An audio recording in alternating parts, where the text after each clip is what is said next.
What if I told you that you already have everything you need to create a personal style that is authentically you, without needing to follow trends or second-guessing your wardrobe? In today's video, I'll guide you through Kibbe's Dream Board exercise, which is a simple but game-changing tool to unlock your unique style. And by the end of this video, you'll have total clarity on what makes your style yours and a vision for a wardrobe that feels effortless, empowering, and uniquely you. Sounds good? Let's dive right in. So for those of you that have seen my Power of Style review, you know that one of the things I enjoyed about this book is actually the games, because I think that they have the potential to reveal a lot about your personal style. But just like I did with the other two videos that I did on some of the games from this book, I've taken it to the next level to allow you that space for reflection and analysis so you can actually practically learn about your style. And so you're not just inspired, but you can take those reflections and apply them to your wardrobe. So what's the purpose of this exercise? Well, in his book, Kibbe talks about dreams holding the power to our authentic style, and he basically is asking you to create a dream board. So in this board, we're going to be putting 9 different images, and Kibbe does give you some guidelines on what images to choose, but the one condition that is really important to follow is that each of the images needs to spark joy, and it needs to make you feel something on the inside. Now, for me personally, that feeling is very much a feeling of excitement, of expansion, of calm. I feel really good and inspired when I'm looking into those images. Now, for you, your positive feeling, your feeling of joy might feel quite different. And so it's important to know kind of how does that feel for you.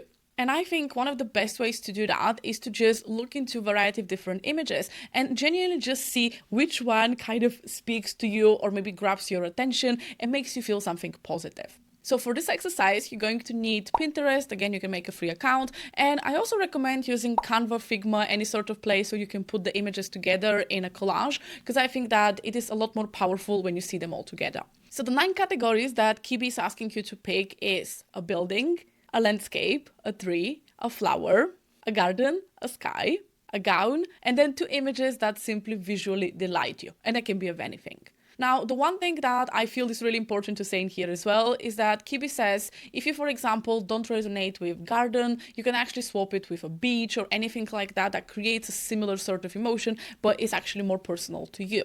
And you'll see in my dream board that I actually made one substitution. The one thing that you can't substitute, he says, is the gown picture. You have to find a picture of a gown, but any of the other images you may slightly tweak. If you find, for example, that maybe a building doesn't necessarily resonate, but maybe it's some sort of a structure, a monument, something like that, that maybe sparks a lot of excitement and joy within you.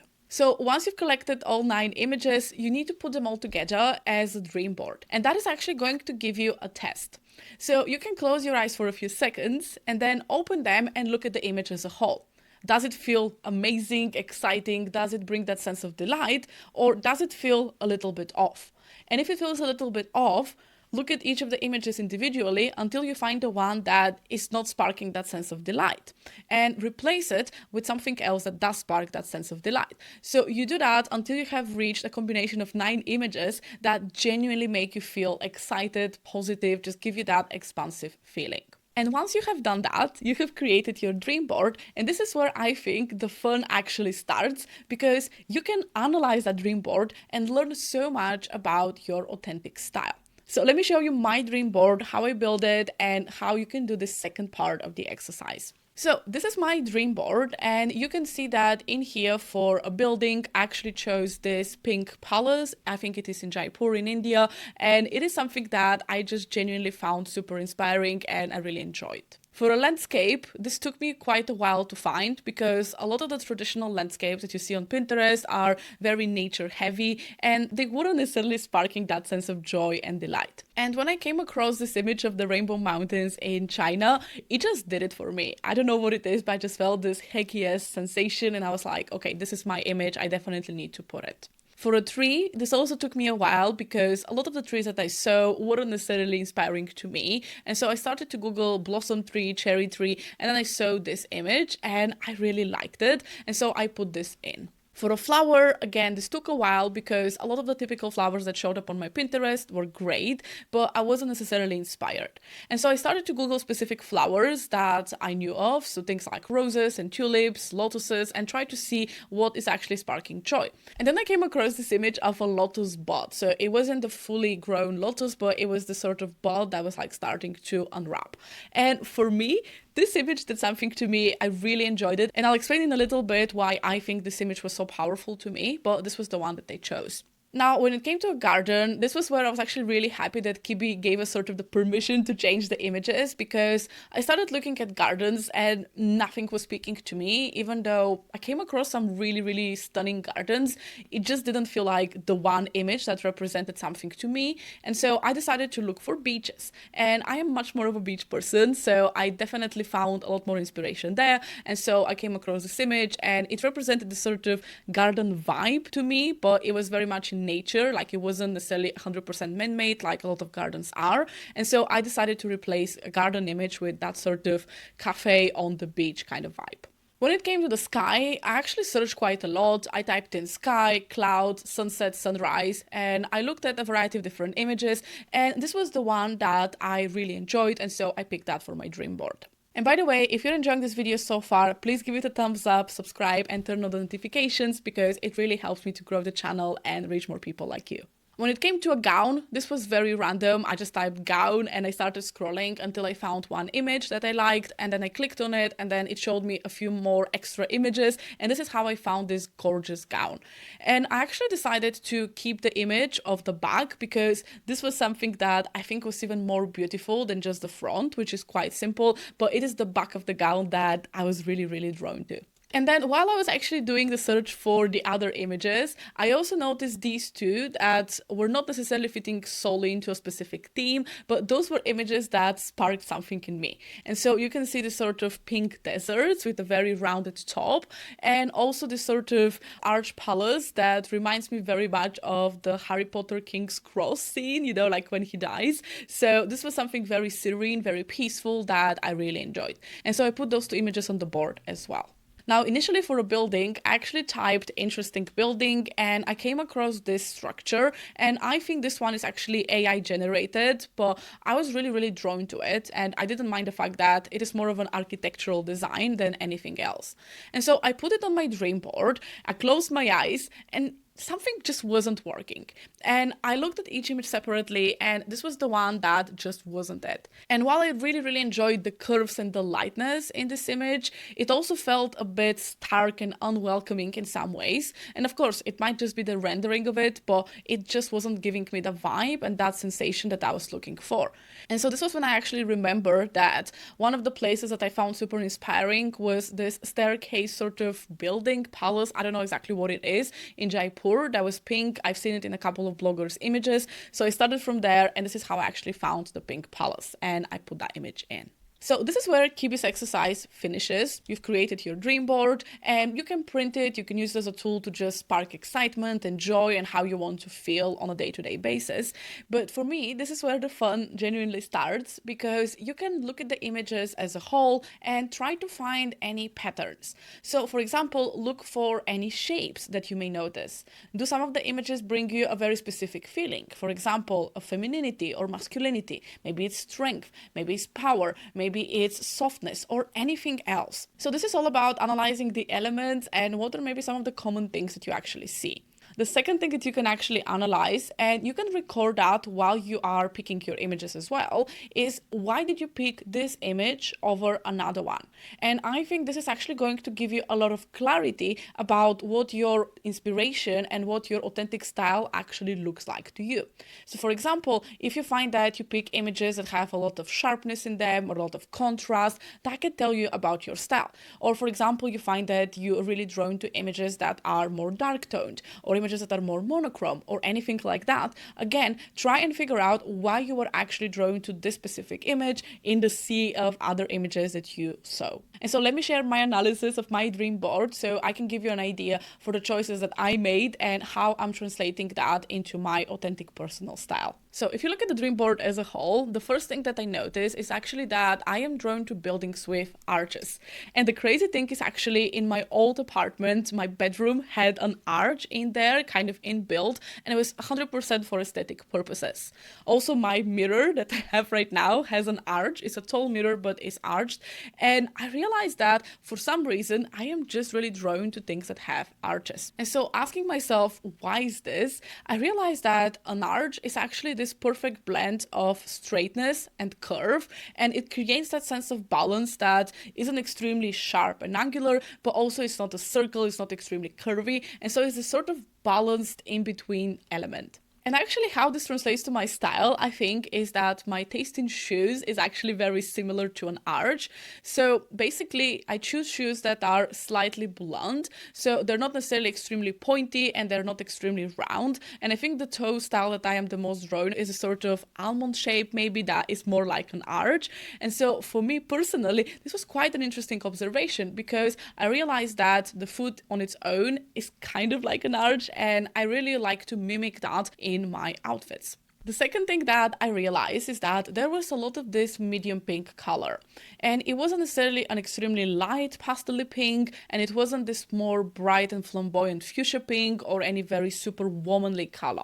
And so this sort of medium pink actually brings me a sense of serenity. It represents femininity, which is kind of in the middle between a girl and a woman, is the simply essence of feeling beautiful, feeling pretty. And so this is the color that I oftentimes pick for my branding, for my decorations. And so again, it showed me that I don't necessarily want to feel extremely young and youthful and girly, but I also don't want to lean extremely into that dark, sensual, womanly energy that sometimes people lean into. Now, the Rainbow Mountains one was probably the one that I had the biggest aha moment, and that is because when I started looking at the landscape images, there were a lot of mountain images. And while I do love mountains and I felt quite drawn to those images, they also felt a little bit stark and unwelcoming. And then when I saw the image of the colored mountains, straight away that sensation of danger or starkness, it just disappeared. And I realized that in my head, I have this sort of paradigm that nothing bad happens when there is color. And so mountains on their own are maybe a little bit more sharp and hostile, but mountains with color are a little bit more playful, and they bring me a sense of safety.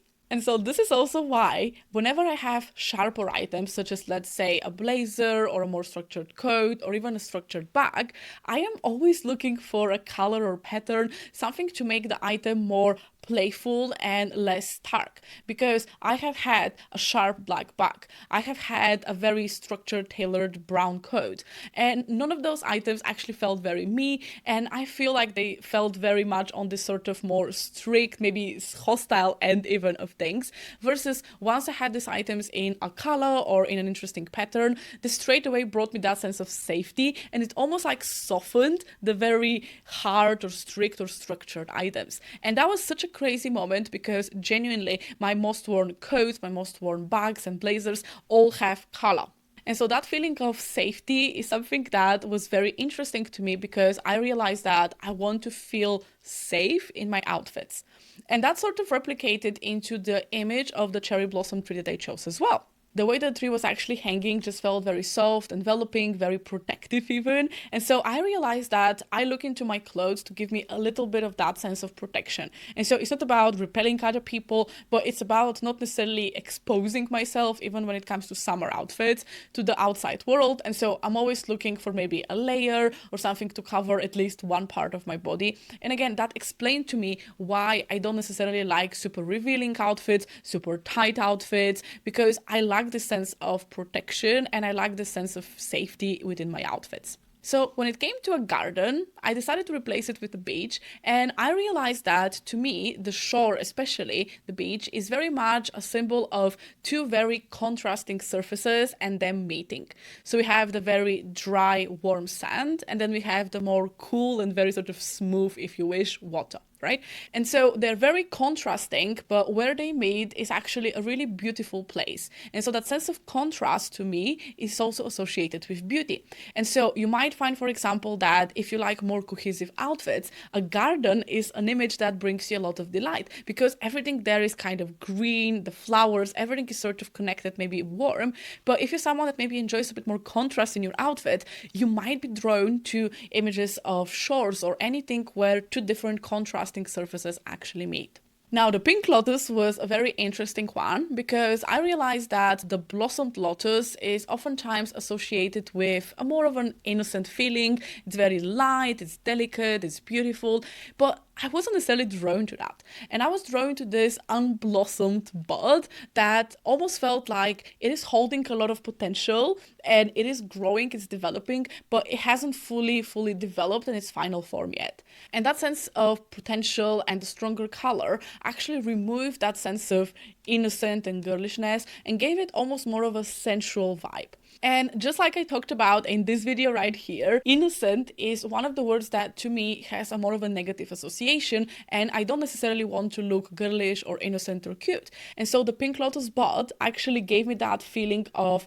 I'm removing the innocence from an object that is innocent, and so I'm creating a slightly more grown up, maybe more womanly feeling of the same items. And so even if I take, for example, a very delicate blouse, that is why I don't necessarily want to pair it with something very cute, but I would pair it with faux leather trousers, or I would wear my chunky boots, or I would pair it with very rough denim to create the contrast between the delicateness and the roughness. And so again, that just showed me that I like the sense of contrast and I like things to feel a little bit less innocent and maybe a little bit more sensual and grown up. Next, if we look into the pink skies and the pink desert, I would often say that the sky and the desert are places where life doesn't really exist. You know, they're more hostile environments. But adding the pink, we again made them softer, more welcoming. And so this is when I realized that, again, just like with the Rainbow Mountains, the color is a way for me to add a sense of femininity, of maybe balance, of softness, and make things that are maybe sharper or more hostile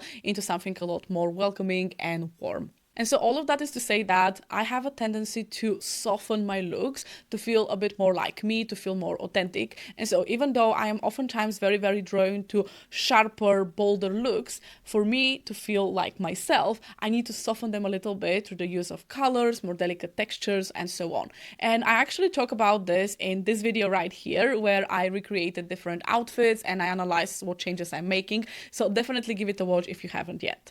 And finally, the image of the gown is something that I feel is similar to the lotus bud in the sense that it's very lavish and it feels feminine. It doesn't feel girly and it doesn't feel extremely womanly, right? Because it's not in bright red color or bright pink color. It is not leaning very much towards that feminine side. The color itself is more of a pastel-y, delicate color, but the way that the dress is cut and that sort of ornateness is actually making it simply feminine. And this is the style need that I have. I want my items and I want my outfits overall to feel feminine without necessarily leaning too much into girlish or womanly territory. And so you can see that this exercise actually taught me so much about my own preferences and the feelings that I want my outfits to evoke in order to feel authentic to me. So let me know in the comments, have you tried doing this exercise? And if so, what have you uncovered? I can't wait to read what you come up with, and I'll see you in the next video.